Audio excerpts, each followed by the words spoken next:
King and Queens, I hope everybody is doing good, doing great, taking care of your health, stand to yourself. Make sure you hit the like button. Make sure you hit the hype button. Pop your ish in the comment section. I will be checking. Keep it respectful. No disrespect. And remember, a slow grind is better than no grind. Let's get into it. The reason why I don't believe in 50-50 as someone who pays for everything by myself, and I have paid for everything for myself since I was 20, now at the age of 33, is because I would rather, if I'm going to split bills, I'd rather split bills with my homegirl. We can go clubbing and come home and like chill and eat snacks and cook for each other, opposed to a man, because a man, I'm having to do emotional labor. You want to sleep with me. You want to be up in my face. It's a lot more work. So I just feel like I'm going to be careful with my choice of words. You sound as if you just hate men, and that's fine. That's cool. To say that you would rather do that with a female friend who you can't, well, you could, but who you probably won't be sleeping with, who you probably won't be saving money collectively together with, because if your rent is $1,000, he's paying $5, you're paying $5, you guys have an extra $5 that you don't have to pay. You can save that and build up to whatever. You guys can put that money towards whatever it is, whether y'all want to travel, save for a wedding. He wants to save for a wedding ring for you. All these things. Going 50-50 is the best thing because you get a chance to save that 50% that you would have to spend if you were paying the entire thing. So it sounds just mind blowing when you women say this. It sounds ridiculous. I've yet to hear a man say this. You will not hear a man say, I mean, if a woman just want to come in and she don't want to do all of this, I might as well just do it with my friend, my male friend. If a woman don't want to do 50-50, I might as well go, It just sounds wild, man. And if whatever you've been doing haven't been working before, and you saying this, like, when are you going to change up what you've been doing? You were 20, paying for everything. Now you're 33, paying for everything. And you haven't given this 50-50 thing a chance. I mean, you're only holding yourself back. And then why do you think you're of quality enough? Who do you think you are? What do you present? What do you provide to a man that would make him want to exhaust his pockets, exhaust his energy, and giving all of that to a woman like you? If you haven't had it thus far from 20 to 33. I mean, just something to think about, man. But when y'all say stuff like, I would rather do it with my female friend, that's somebody who you're not going to be emotionally connected to. That's somebody that you're not going to build a relationship with. You're not going to want to be a partner with your female friend, but a man is completely different. Man, as a provider, you should be providing, or we should be working towards a goal together. I don't want to be roommates with a man. You guys could be working towards something with going 50-50. But again, you'll just continue to be in your own way until you change your mindset. There's nothing wrong with going 50-50. A lot of men are using women to lower their expenses of living. If I was a woman, I can afford it, that's fine. But I feel like living with a man should have some benefit. Like he's helping you in some way or some addition, or you guys are splitting costs in a way that helps you grow as a person. If not, just do it with your homegirl. They're not going to ask you to sleep with them every night. Like, what do you think going 50-50 is? Maybe she's speaking about going 50-50 with a person just so they can feel comfortable. Okay, if that's the case, then I get it. But 50-50, if a man is already paying $1,200 where he is, and you're paying $1,200 where you are, and you guys come together and get a crib, let's say it's 15, let's say it's 12, let's say it's 1,000, whatever that half of that is, you guys will have so much more money to save. I'm going to keep reiterating that. I'm going to keep saying that because that's a factor. That's something that you guys should probably think about. I don't think men grasp that concept. Women always kill me when they say they don't want to be roommates with a man. But these are just women who know they won't make good wives or girlfriends because they don't want to be wives or girlfriends. And some of them really don't even like men like that. They personally can't. I'm telling y'all think I just be saying this just to say this. It's a fact. Because why would you not? If you love a man enough, if this person is great character, hardworking, you find them attractive, love making is great, all of these things, and you mean to tell me you going 50-50 is going to be something that's going to hold you back from being with them? And if they have a strong enough strategized plan for the 50-50 dynamic and it makes sense, you mean to tell me you not going to go through with it? Man, be quiet. We don't want to hear that. Stand men, but they know they have to still occasionally deal with them just for the physical part. But that's perfectly fine, ma'am. You can live your life how you want to live it. Right. Go stay with your homegirl. Go live like the Golden Girls, because a lot of men have realized that forget this 50-50 stuff. Men will do it alone. We love our peace. We love the fact that we have more peace than we ever had, and we would never let a woman move in with us. So I think men are done with that 50-50 conversation. Men are living alone now, so 50-50 don't even apply anymore. I run a very, very strict program. As a man, As you should. Only type of I like is the nigga who see and do. A real man. What's your sign?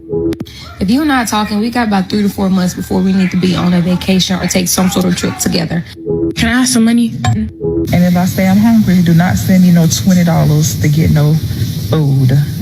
Hey, I'm not even gonna hold you. I'm probably alone on this topic, bro. But I don't think y'all motherfuckers listen to the magnitude of the shit that y'all ask of us men sometimes. Like, I don't care what the world fucking told us we need to do, bro. Me being solely responsible for your fucking life at the same time as worrying about my motherfucking life, that's crazy. I don't think y'all, like y'all, I know a lot of y'all gonna see this and, oh, you're not a real man, you're this, just say you don't date, just that. Like, bro, it's not even none of that, bro. Like, you're not understanding. I'm supposed to be solely responsible for a life I didn't create. Now, this is my kids, that's a different story. But taking care of another grown-ass adult who's physically capable of getting shit done her damn self. Crazy. And you want to break me down and ride my back all through this other shit while you just sit there and be like, oh, I'm swimming in the pool. I'm on vacation. Oh, I'm like, bro, I don't want to fucking slave myself for no fucking woman, dog. I can love her to death, but you have a responsibility to yourself as well. And I don't want to be solely responsible for your life. I think it's kind of crazy because it's like, no matter what a man does, what you guys have shown us in these past 7-8 years, is that it doesn't matter how good your nigga is, how much he does for you. If you find something you like better, that's what the fuck you're gonna go do. That's opportunist. This is where y'all have to start, really weaving through these type of individuals. You know what I mean? Really making sure that the intentions are there, asking the right questions. You know what I mean? Indulging and putting yourself in environments where you're gonna have these talks and you're gonna be in spaces where women don't have this kind of mindset. Simple as that. Y'all gonna have to start dating outside of your typical type. That's really what it boiled down to. I think a lot of y'all get caught up in the looks. And a lot of these women who got the looks got a, internet brain type of mentality. I mean, heck, even the unattractive women at this point. And to the women, you're going to have to start standing in front of that mirror, facing reality and realizing that you may not get the man that is going to pay for all your bills. You may not get the man that is going to wine and dine you and send you $1,000 just because you're hungry, $500 because you're hungry, $200 because you're hungry. You might get a man that only can give you $40, $30, but be grateful and realize the position you in too. Because a lot of y'all are reaching for the stars. A lot of y'all are asking for these things that you cannot provide. And that's where, for me, I just think it's crazy, to say the least. You know what I mean? It's just wild for people to have this mindset. And again, they can't present the things that they are asking for from a man. It is the most diabolical thing that I've ever heard and seen. I don't know, if it'll ever change. I have no idea what's going on. I do know what's going on as far as the internet. A lot of people are watching these podcasts. They're getting brainwashed, and it's a lot of mind control with what they think their life is supposed to be. But step away from the internet. Deal with real time and real life. Again, ask yourself, am I the kind of woman that a man will want to do all of this for? Am I the kind of woman that may need to go 50-50? Am I the kind of woman that can accept the man that has all of these? You know what I'm saying? It's like, we just got to be real with ourselves. That's really what it boiled down to. Totally going their own way. And it really speaks to the mental health of these men, because he's right. It can take a lot out of a man over years and decades dealing with a woman or living with one. And a lot of times in the end, he get nothing from that. And I think a lot of that comes from the way a lot of Western men was raised. A lot of us was told by our mothers, the people around us, to just take care of your family. Take care of your wife. Of course, take care of your kids. Whole point of existing was to take care of a family.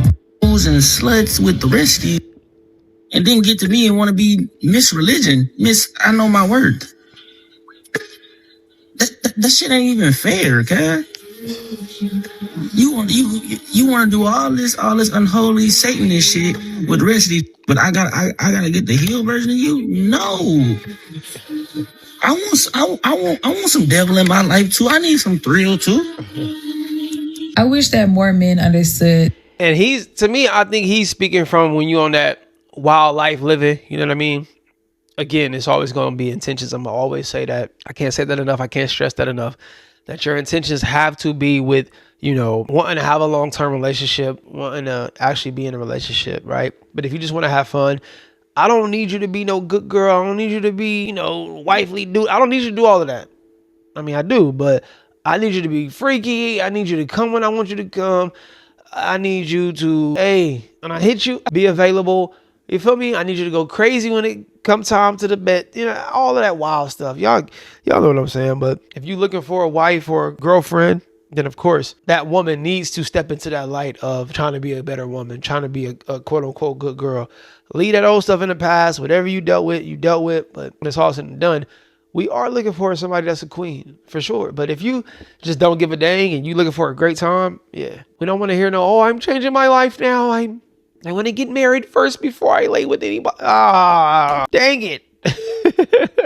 That you don't have to talk to every pretty girl you meet. You do not have to automatically put her in this box where it's like, I have to date her. I have to have sex with her. Like, I told a dude that this weekend that I met at the club, like, we was cool or whatever, but he kept trying to sexualize the whole event. And I'm just like, bro, like, you would be better off making the pretty girl your home girl. That's the number one rule. I learned that a long time ago as a teenager dating, and I was in my 20s dating. I realized that not bringing up sexual activities, just going with the flow, or even playing as if you don't want to do it, by just, being respectful, not forcing a kiss, not overly touching when y'all on the couch watching a movie, not saying things overly sexual. Women love that. They feel comfortable. They feel like, oh, dang, we haven't even talked about that. We've been talking about everything else. And this is why it's good to work on your intellectual skills. This is why it's good. And y'all can call it what you want to call it. Manipulation tactics, playing on the mental, however you want to call it, whatever you want to call it. But it's also, too, creating some sense of discipline for yourself. You know what I mean? That's the best way to put it. But women love that. Have respect. Get to know this person. Dive deep. Ask these, individuals how they doing mentally. What their history was as far as living, like parent wise, and how was their upbringing and so on and so forth. Like, I mean, anything. You can ask whatever you want to ask. That's totally up to you. I'm not telling y'all what to actually say, but not bringing up sexual activities, not saying overly sexual things, you know what I mean? Overly complimenting her body and, you did that, the booty, the butt, your butt, look. It's like, don't be a creep. You'll win like this with the conservative women. With the conservative women, they like that. With the trashy ratchets or with the trashy joints, trashy women, I don't think it too much matter. Heck, they be willing to throw themselves on you. Pretty girls got friends. They bring more friends around. Like, just play just be cool. Like, play the role, sit back, stop being so greedy, because that's really what it is at the end of the day. You do not have to catch every fish. I wouldn't even say greedy. I call it just being thirsty. That's really what it is. It's called being thirsty. Fellas, do not come across as thirsty. This is the best advice I could give. Act as if you've been in this position before. If this is your first, second, third beautiful woman and you just think she's above gorgeous, you feel like this is like the flyest woman, most beautiful woman. I mean, when you look at her, you just, all of that. Act like you've been there before. Act like you've already talked to a woman like this before. You know what I mean? Act like you've already been in the presence of a beautiful, intelligent, amazing, sweet, all that. Just act as if you've already been there. Be cool, be calm, be smooth. Read the room. Pay attention to her energy. Bounce off of her energy. Reflect her energy, matter of fact. If she's goofy, open up a little bit, bro. You might be a laid back dude, but just like learn to laugh a little bit. If she's reserved, just be a little chill. Don't be bouncing all off the wall. She might not know how to handle that. Read the room. All right, figure it out. Be cool, be smooth. That's it. All right, with that being said, love, peace, and prosperity. Hello or goodbye. Talk to me. Do not yell at me. We elevate until we hit our head. We ain't bleeding yet. Spread love, not hate. I'll see y'all when I see y'all. Be great. Go on.